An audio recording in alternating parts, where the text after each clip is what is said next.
Hi, good afternoon. My name is Ala Shakir. I'm an ADU alumni and one of the youngest entrepreneurs here in Alain City. Today I'll be speaking to you about communication and entrepreneurship.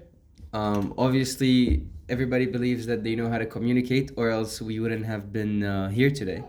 However, communication has so many different strategies, so many different applications, and today I'll be focusing on the perspective of a seller in the communication, as an entrepreneur in selling, retailing, and dealing with employees. A little bit about me. I graduated from Abu Dhabi University with a BBA in 2015, and then I moved to the States. I started my MBA program in Sullivan University. Meanwhile, I needed to work because I actually needed money so that I can fund my education and my stay over there. So my first job was through the student international affairs in the university. They hooked me up with a company that deals directly with the USCIS. So I was doing paperwork in the office, registration of dates, schedules, phone calls, data entry. 9 months later, I was super bored and I was fed up with working within a 5 to 9 desk office job for minimum wage. So 9 months later, I took someone's advice that hey, if at least I'm going to be receiving a minimum wage, I'd rather do it somewhere else where I would enjoy it. So I started applying online and I received a phone call for an interview. And the next day, I attended the interview, and the person uh, running the interview, I still remember his name was Andrew.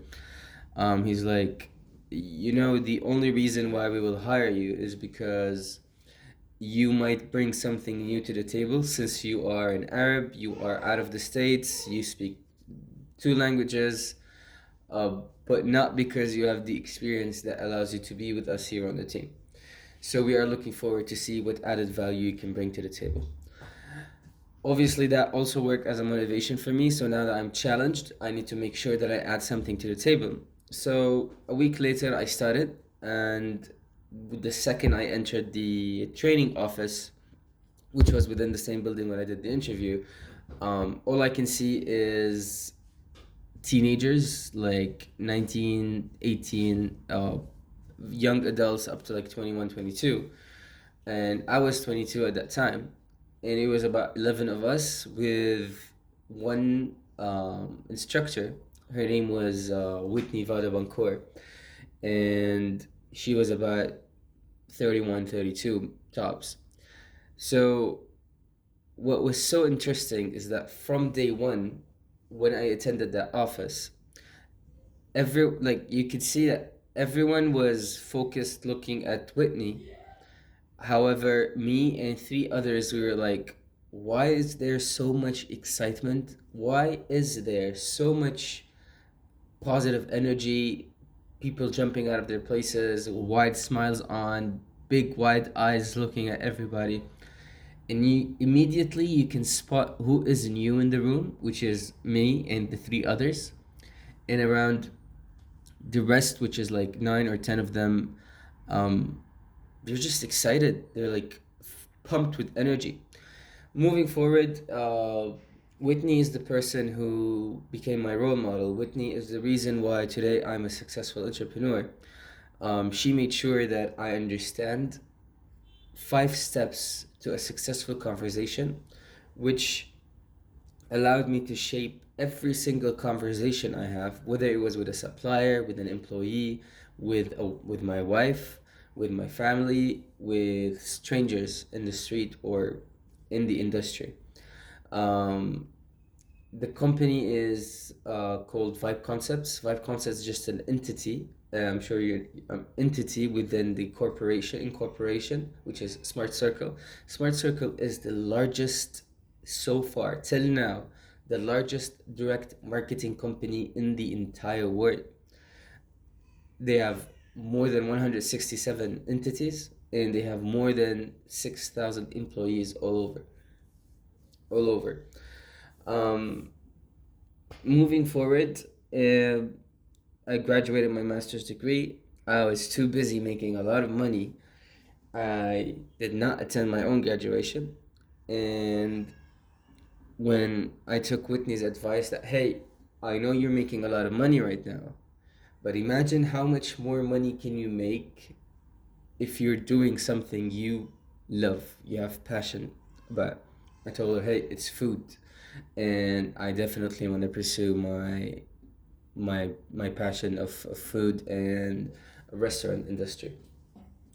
I took a plane, went back to Alain, and I supported my sister in opening her first restaurant in Alain. I don't know if any of you could recall it. It was called Al Sumak Al Shami. We opened in 2017. We opened in 20 at the end. We opened at end of 2017, and 1 year later, I still did not get fulfilled with pursuing my passion, which is owning multiple restaurants, my own recipes, my own concepts.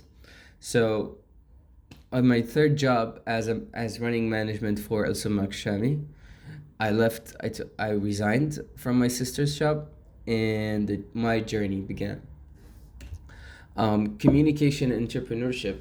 Well, you can become an entrepreneur without talking to anyone. Let's say, for example, if you created an app and you went ahead and put this app online and you sold it, hey, you're an entrepreneur.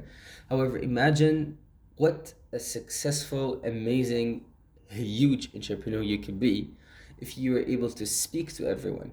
So the same app that you created, go online, speak to everyone online, social media influencers, companies, bring them all together, tell everybody about it.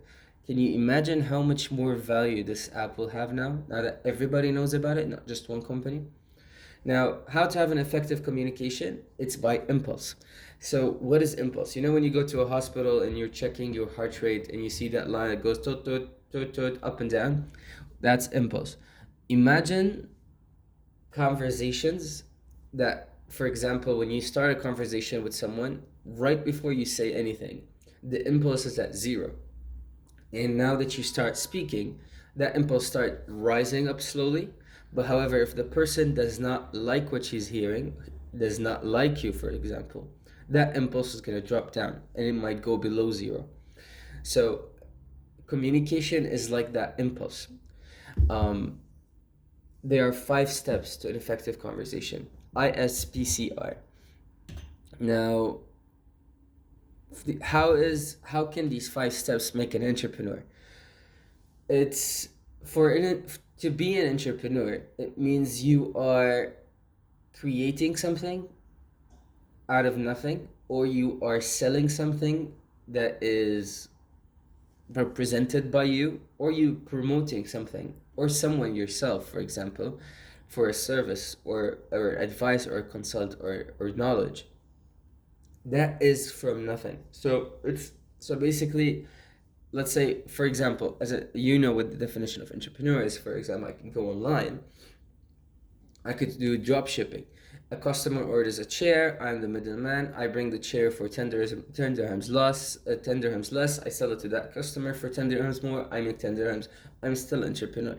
However, this is more into a salesman. You're technically a retailer right now. But if you get the pieces of a chair, you assemble the chair, and then you sell it for 200 dirhams more because you assembled it from scratch, now you're a real entrepreneur. Whether you're promoting your leadership to employees, promoting a product to customers, or even projecting your idea or service to others. This is the impulse graph. So ISPCR, they stand for introduction, short story, presentation, close, and rehash. So imagine when you start the introduction, you are conversating with a supplier, with an employee, with a customer, with a family member. You are building impulse. So your introduction needs to be very quick so that the impulse builds curiosity, builds intrigueness, and start moving upward. And then the short story. This is where you need to polish real quick what this conversation is about. And you need to make sure that it's short and simple so that whoever is listening catches that vibe immediately. And then you move on to the presentation. This might take the longest time throughout your conversation, but the presentation needs to be on point. The presentation needs to represent exactly what you are trying to say about whether the knowledge, whether the service, the skill, yourself, the product, in key factors, in key points. For example, it makes you lose fat, it makes you lose weight, it boosts your mood, it gives you clear skin, etc.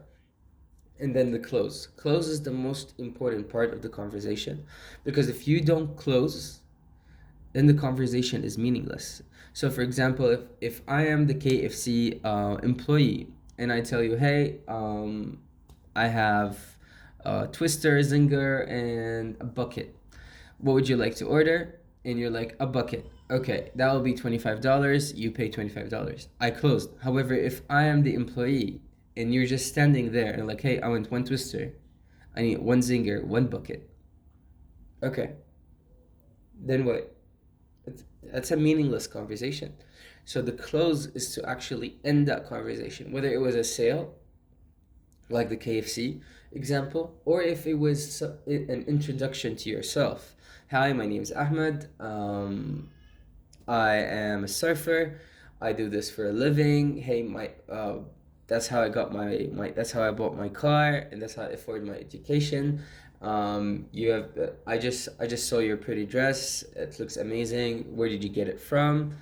Hey, would you mind going shopping with me on a Saturday to the same place where you got that dress from? Now you close. And close means you always get a response of either a yes or a no or a payment. And then comes the rehash. The rehash is where it all multiplies. So I went through the introduction, short story presentation, and I closed. Now I received a yes or a no or a payment. The rehash is just going through a very quick introduction, short story presentation, and reclose for something additional. It could be the same exact thing, if it's possible, or an additional thing that goes with it, or sometimes it's just irrelevant. So for example, when you go buy a car for $500,000, he's going to tell you, hey, I can tint your windows for just 2,000 extra. Obviously you just spent 5,000 dirham, 500 million, half a million dirhams on a car. You're not gonna care about 2,000 extra, right? Let's say you bought a computer for 7,000 dirhams. He'll tell you, hey, I'll update your graphics for just 160 dirhams extra. Obviously, after paying 7,000, you're not gonna mind paying 160 extra for something else, like the additional. This extra amount of money at the end of the conversation is the rehash. Now, rehash for personal introduction or for personal conversation could be redirecting the conversation or getting more advantage. So for example, hey, my name is Ahmed. I'm a surfer. I make money. I like your dress. Why not come with me on a Saturday so we can shop together? And hey, I really like your tan. Do you go swimming? Hey, we can go swimming together next weekend. So it's throwing one extra advantage at the end. The conversation from different angles, as I just mentioned, it could be from a seller's angle, like what am I trying to promote or sell, or it could be from a professional friendly angle, or like personal angle of introducing yourself, or like meeting someone new or talking to a family member. From a seller's angle, the reason why the 5 steps to a conversation works perfectly is because it does not make you sound like a salesman. And everybody hates a salesman. Everybody hates salespeople because we hate being sold to. We do not like it when Etisalat calls us and like, hey, add 40 dirhams extra, I'll give you this. Why don't you upgrade your data plan to this and that? Or when you're walking in the mall and suddenly someone jumps in your face and like, hey, try this perfume real quick. It's only 50 dirhams. You feel it. You're being sold to, and we hate it. However, if you take a moment and think about it, even though we hate salespeople and we hate being sold to, everybody and literally everyone loves buying. Introduction. So the acronym is C. S stands for smile. Always when you are trying to conversate with whoever it is, trust me, put a smile on. It's contagious. It gives the first impression that you're a friendly person, very genuine, and it builds curiosity. Like, why is this person smiling? Eye contact. It creates that genuine connection that, hey, I am literally trying to talk to you for a reason, not just because I'm throwing words at you. And you can actually tell by those salespeople that are in the mall trying to sell perfumes or trying to sell phone covers or jewelry, those kiosks in the middle way. When they speak to you, they do not really look into your eyes. They look into your neck, your face, your hair, what you're wearing, your shoes. They literally scan you. And it's unvulnerable. It's not something they do on purpose. They just do it because they don't know what's the better option to do. Excitement. If you are excited, if I come and talk to you in a conversation like, hey, oh my God, look what I found, look what this product is about. This is the next generation skincare product. It will remove the pores in your face and it makes it super baby skin touch. And the next thing you know is that when you buy only two, you are saving up to $100. I'm so excited. So this excitement also becomes contagious, and now you're excited too. You're building more impulse. You're more curious about what this product is about. Short story. So when you are trying to present a product or you are talking about yourself, introducing yourself, for example, the example of about being a surfer. So it's a short story. I'm a surfer. I don't mention what I wear for surfing, what time I go, where I surf, for how long I surf. That would not be a short story. But a short story like, hey, I'm a surfer, and that's how I make my money. Um, and I've been doing it for 20 years now. That's it. 2, 3 key factors, you're done. So the acronym for a short story is KISS, KISS, and that's keep it short and simple.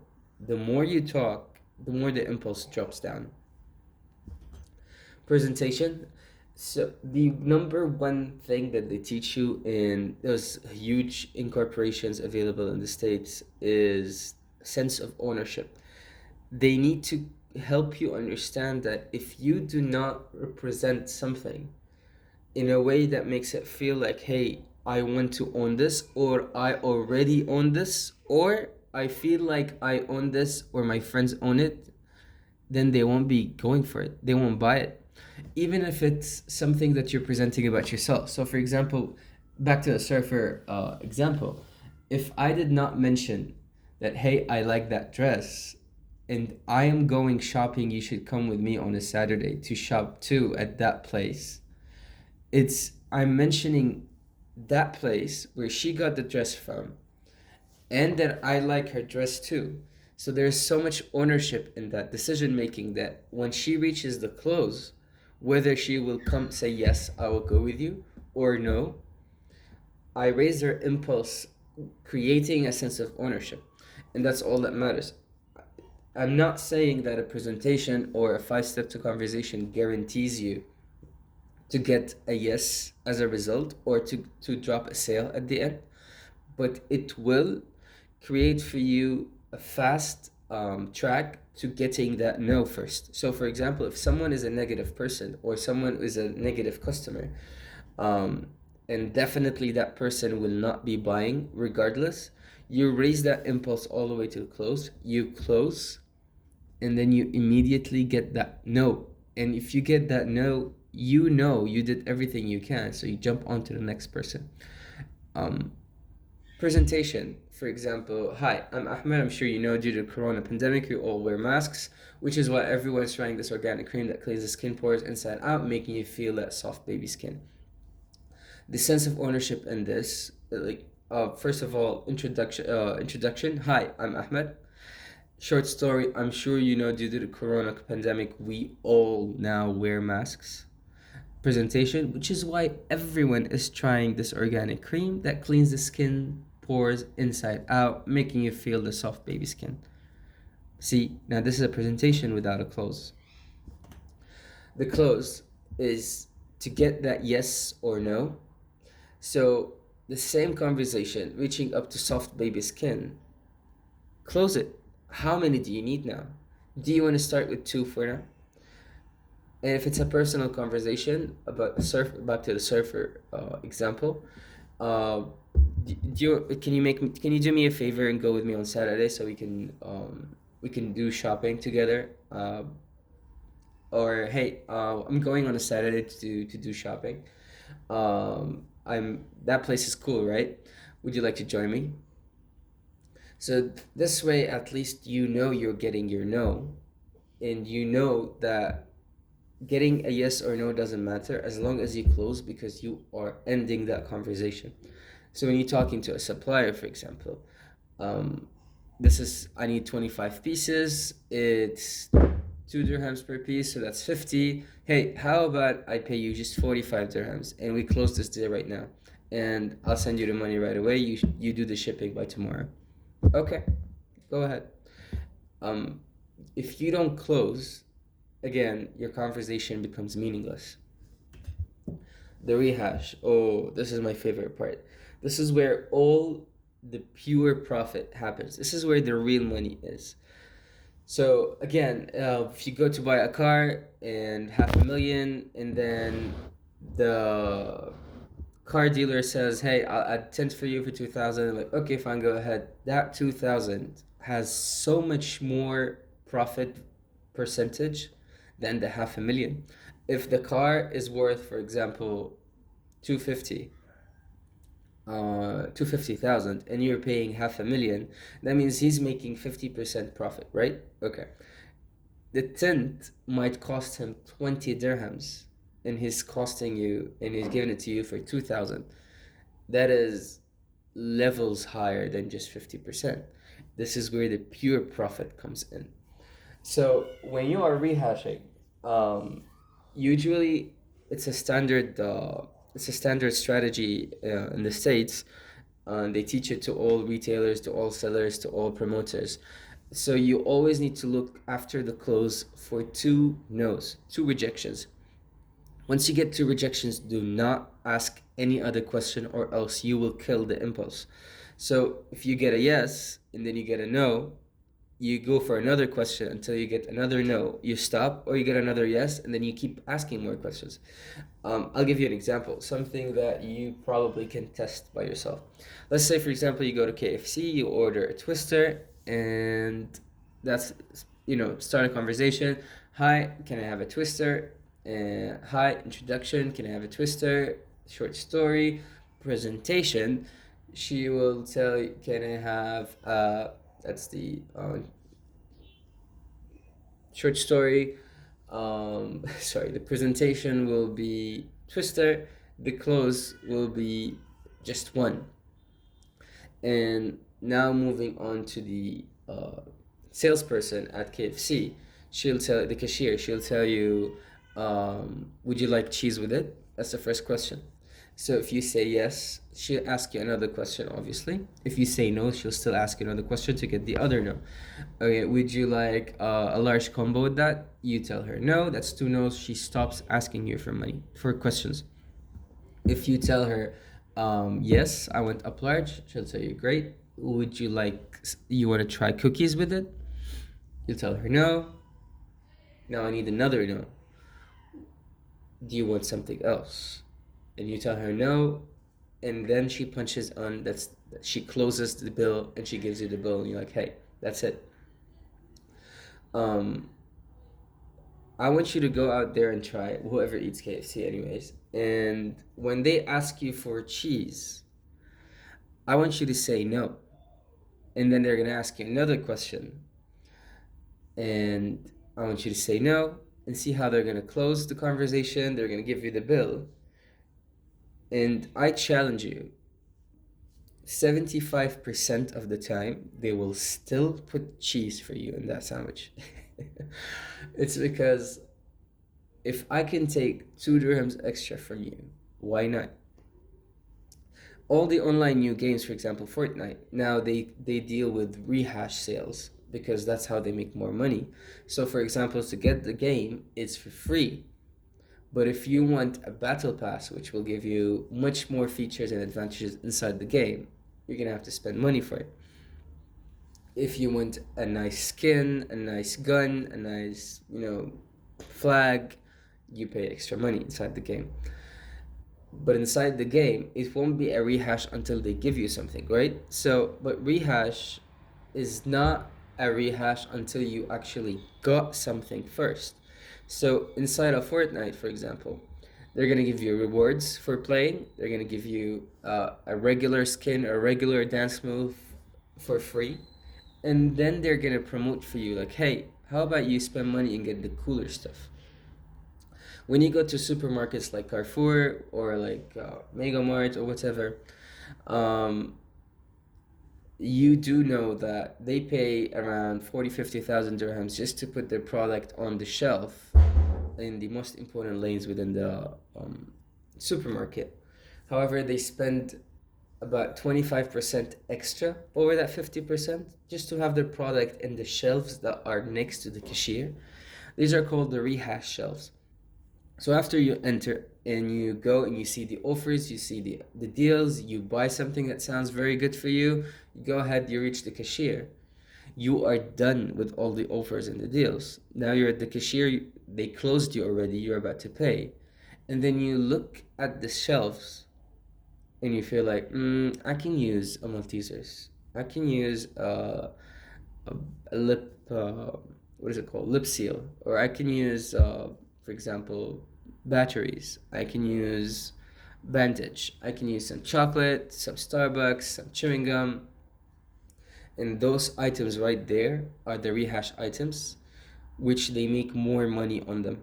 So you end up getting rehashed without you even knowing it. Um, it has been a pleasure. Thank you so much for listening and being a part of this. Please let me know if you have any questions.